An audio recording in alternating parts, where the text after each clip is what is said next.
एक गांव में जहां धूप छांव की छाया में गांव वाले अपनी जीवनयापन से प्यार करते थे, वहां एक युवा लड़की नाम था राधिका। वह एक सुंदर सी लड़की थी जिसके लंबे लंबे बाल थे और जिन्हें देखकर हर कोई हैरान हो जाता था।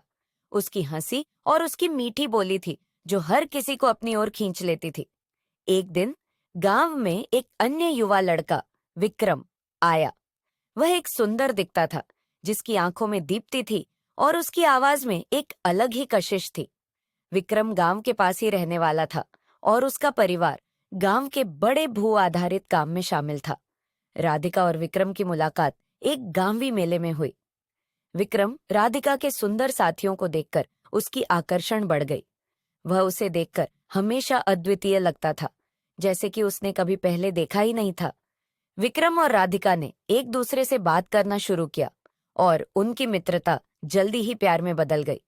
वे गांव में समय बिताने लगे, साथ ही गांव के आसपास के जगहों को खोजने लगे। उन्हें एक दूसरे की सारी बातें समझ में आने लगीं और वे अपने भविष्य की कल्पना करने लगे। धीरे धीरे विक्रम को लगा कि राधिका उसके जीवन की रोशनी थी और उसके बिना उसका जीवन अधूरा है।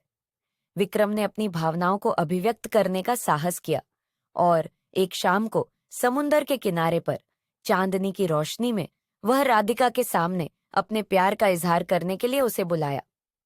उस रात जब हवा गांव की खुशबू से भरी हुई थी और तारे आकाश में चमक रहे थे, विक्रम ने अपनी भावनाओं को बयां किया। राधिका भावुक हो गई और उसने भी अपनी भावनाओं को उसे बताया। वे एक दूसरे को गले लगाए। उनके दिलों में प्यार की गहराई थी और उनके विवाह के बंधन में बंधा गया। उसके बाद राधिका और विक्रम ने गांव में अपनी प्यार भरी जिंदगी बिताई। वे एक दूसरे के संग समुदाय के साथ शामिल हुए और उन्होंने अपने प्यार को गांव के अन्य युवा परिवारों के साथ बांधा। उनकी शादी एक संगीतमय उत्सव बन गई जिसमें उनके परिवार और दोस्त उनकी खुशी में शामिल हुए। और जब वे गांव के साथ ही गलियों में साथ चलते थे तो वे समझ गए कि उनकी प्यार की कहानी एक सजीव रहे और उनके प्यार की भावना ने गांव के साथी की साजिश को छू लिया।